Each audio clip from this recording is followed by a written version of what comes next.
சுதந்திர இந்தியாவில் கல்வி 1951 18.3 விழுக்காடு மக்கள் மட்டுமே கல்வியறிவு பெற்றிருந்தனர். அதாவது இந்தியாவில் 1951ஆம் ஆண்டு எத்தனை விழுக்காடு மக்கள் கல்வியறிவு பெற்றிருந்தனர் அப்படின்னா 100ல் எத்தனை % பேர் பார்த்தீங்கன்னா கல்வியறிவு பெற்றிருந்தாங்க அப்படின்னா 18.3% பேர் தான் பார்த்தீங்கன்னா கல்வியறிவு பெற்றிருந்தாங்க இந்தியாவில்.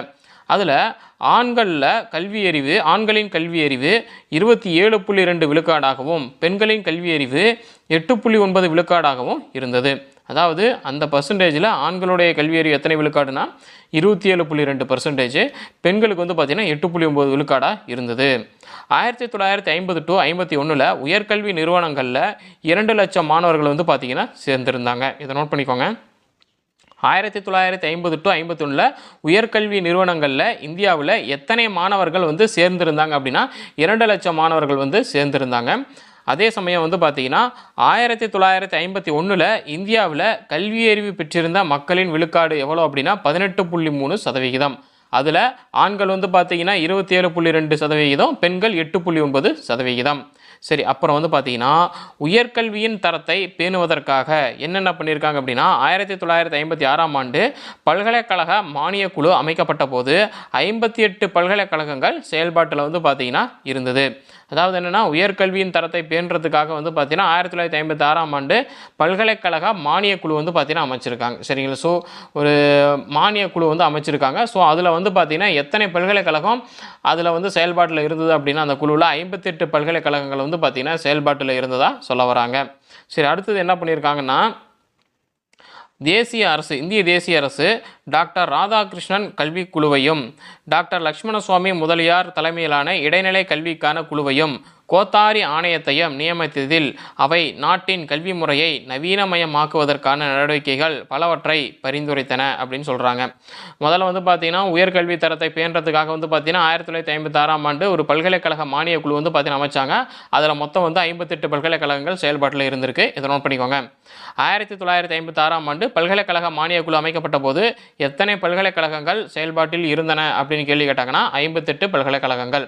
அப்புறம் இந்திய தேசிய அரசு பார்த்தீங்கன்னா சில ஆணையக்குழு பார்த்தீங்கன்னா அமைச்சிருக்காங்க. யாருடைய தலைமையில் அப்படின்னு பாருங்கள். டாக்டர் ராதாகிருஷ்ணன் கல்விக்குழு இது பார்த்தீங்கன்னா 1948 பார்த்தீங்கன்னா அமைக்கப்பட்டது. டாக்டர் ராதாகிருஷ்ணன் கல்விக்குழு எப்பொழுது அமைக்கப்பட்டது அப்படின்னா 1948. டாக்டர் லட்சுமணசுவாமி முதலியார் கல்வி தலைமையில் இடைநிலை கல்விக்கான கல்விக்குழு பார்த்தீங்கன்னா 1952 to 1953 பார்த்தீங்கன்னா அமைக்கப்பட்டது. அப்புறம் கோத்தாரி ஆணையம் எப்போ பார்த்தீங்கன்னா நியமிக்கப்பட்டது அப்படின்னா 1964 பார்த்தீங்கன்னா நியமிக்கப்பட்டது.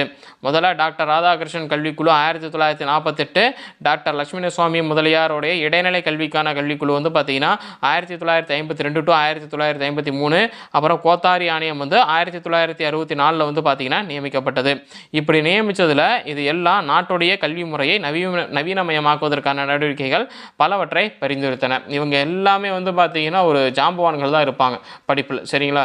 ஸோ இவங்க கிட்ட பார்த்தீங்கன்னா இந்த பொறுப்பை கொடுத்துட்டோம் அப்படின்னா இவங்க பார்த்தீங்கன்னா ஒரு நல்ல முடிவை தான் எடுப்பாங்க அப்படின்னு சொல்லிட்டு இவங்ககிட்ட கொடுத்ததுனால பார்த்தீங்கன்னா நாட்டுடைய கல்வி முறையை நவீனமயமாக்குவதற்கான நடவடிக்கைகள் இவங்க பார்த்தீங்கன்னா நிறைய பரிந்துரைச்சாங்க. இவங்களுடைய குழு பார்த்தீங்கன்னா நிறைய பரிந்துரைச்சிருக்கு அப்படின்னு சொல்கிறாங்க. யாருடைய குழு?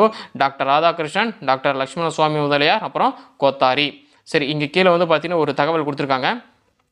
கோத்தாரி ஆணையத்தின் முக்கிய பரிந்துரைகள். அதாவது எல்லாருமே பார்த்தீங்கன்னா பரிந்துரைச்சிருக்காங்க. இதில் கோத்தாரி ஆணையத்துடைய முக்கிய பரிந்துரைகள் என்னென்ன அப்படின்னு சொல்லிட்டு ஒரு 5 பரிந்துரைகளை பார்த்தீங்கன்னா நமக்கு இங்கே கொடுத்துருக்காங்க.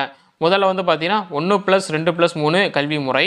அப்புறம் ரெண்டாவது பார்த்தீங்கன்னா இடைநிலை கல்வியை தொழில் கல்வியாக்கல். இதெல்லாம் நோட் பண்ணிக்கோங்க. கோத்தாரி ஆணையத்தின் முக்கிய பரிந்துரைகள் என்னென்ன அப்படின்னு கேட்டாங்கன்னா இதெல்லாம் எழுதணும். முதல் பரிந்துரை 1+2+3 கல்வி முறை. அப்புறம் இடைநிலை கல்வியை தொழில் கல்வியாக்கல் இரண்டாவது. மூணாவது ஒரு பரிந்துரை பார்த்தீங்கன்னா பொதுப்பள்ளி கல்வி முறையில் செயல்படும் பள்ளிகளில் 5ஆம் வகுப்பு வரை மாணவர்கள் தங்கள் தாய்மொழியில் கற்கலாம் அப்படிங்கிறது தான். இங்கிலீஷ் ஒன்று நமக்கு பார்த்தீங்கன்னா கொஞ்சம் பயமாக இருக்கும் இல்லையா ஒரு சிலருக்கு எடுத்த உடனே. ஸோ அதனால் என்ன சொல்லிட்டாங்க அப்படின்னா ஒன்றும் பிரச்சனை இல்லை, நீங்கள் தமிழ்லேயே பார்த்தீங்கன்னா கல்வி கற்கலாம் அப்படின்னு சொல்கிறாங்க.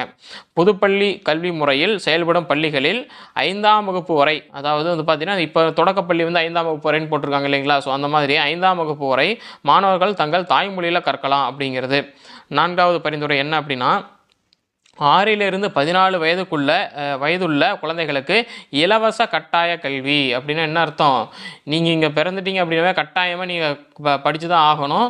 அதனால் வந்து தப்பிக்க முடியாது அப்படிங்கிறது தான். இருந்தாலும் வந்து பார்த்தீங்கன்னா, அப்போ வந்து ஒரு சிலர் ஸ்கூலுக்கு அனுப்பாமல் வேலைக்கு அனுப்பின பெற்றோர்கள் எல்லாமே வந்து பார்த்தீங்கன்னா, அப்பயும் சில பேர் வந்து பார்த்தீங்கன்னா இருக்க தான் செய்கிறாங்க. ஸோ ஆனால் நமக்கு வந்து பார்த்தீங்கன்னா 6 to 14 வயதுக்குள்ள குழந்தைகளுக்கு இலவச கட்டாய கல்வி அப்படின்னு பரிந்துரைச்சிருக்காங்க. கோத்தார் ஆணையத்துடைய முக்கிய பரிந்துரையில் 4வது பரிந்துரை. அடுத்தது 5வது பரிந்துரை வந்து பார்த்தீங்கன்னா, மத்திய அரசு தனது மொத்த உள்நாட்டு உற்பத்தியில் குறைந்தபட்சம் 6 விழுக்காட்டினையாவது கல்வித்துறையில் முதலீடு செய்ய வேண்டும் போன்றவை. இதெல்லாம் தான் வந்து பார்த்தீங்கன்னா கோத்தார் ஆணையத்துடைய முக்கிய பரிந்துரைகள். 5வது வந்து பார்த்தீங்கன்னா, மத்திய அரசு தனது மொத்த உள்நாட்டு உற்பத்தியில் இப்போ வந்து பார்த்தீங்கன்னா நாட்டில் வந்து நமக்கு வரி கலெக்ட் ஆகுது இல்லைங்களா? அந்த வரி கலெக்ட் ஆகிறதுல 6% வந்து பார்த்தீங்கன்னா கண்டிப்பாக கல்வித்துறைக்கு தான் வந்து பார்த்தீங்கன்னா செலவிடணும் அப்படிங்கிறது தான் அந்த 5வது பரிந்துரை அப்படிங்கிறது. ஸோ அப்போ கன்ஃபார்மாக கல்வித்துறைக்கு வந்து பார்த்தீங்கன்னா கன்ஃபார்மாக அந்த அமௌண்ட் வந்து பார்த்தீங்கன்னா ஒதுக்கிட்டாங்க அப்படின்னு தான் அர்த்தம். ஸோ இதுதான் வந்து பார்த்தீங்கன்னா சுதந்திர இந்தியாவில் கல்வி இப்படி தான் இருந்தது.